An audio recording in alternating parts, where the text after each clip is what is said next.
আমি intern, house staff, post graduate trainee, post doctorate trainee সবার জন্য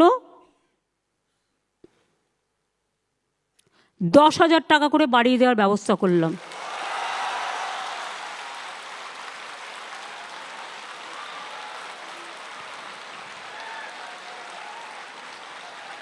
মেদিনীপুরে যে কেসটা হয়েছিল নিশ্চয়ই নেগলিজেন্স ছিল, সেটা তদন্ত হচ্ছে। তদন্ত রিপোর্ট হাতে নেওয়া পর্যন্ত আমি কিছু বলবো না।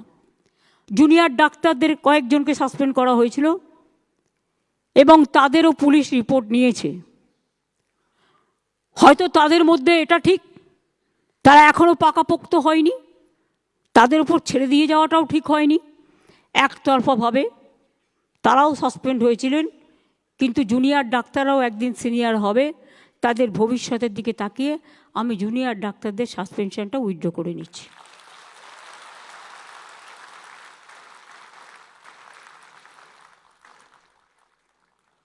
আমরা আগেও জুনিয়র এবং সিনিয়র রেসিডেন্ট যারা ছিল তাদের স্যালারি আমরা বাড়িয়েছিলাম, বাট আরও কিছু বাড়ানো দরকার।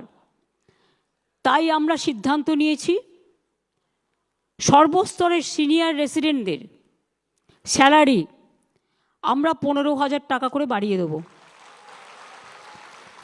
ফলে ডিপ্লোমাধারী সিনিয়র রেসিডেন্টদের স্যালারি বর্তমান 65,000 থেকে বেড়ে হবে 80,000। পোস্ট গ্র্যাজুয়েট সিনিয়র রেসিডেন্টদের স্যালারি বর্তমানে 70,000 থেকে বেড়ে হবে 85,000। আর পোস্ট ডক্টরেট সিনিয়র রেসিডেন্টদের স্যালারি বর্তমানে 75,000 থেকে বেড়ে হবে 1 লাখ। আর intern, house staff, post graduate training, post doctor training সবার জন্য 10,000 টাকা করে বাড়ানো হবে, সেটা তো আমি অলরেডি বলে দিয়েছি।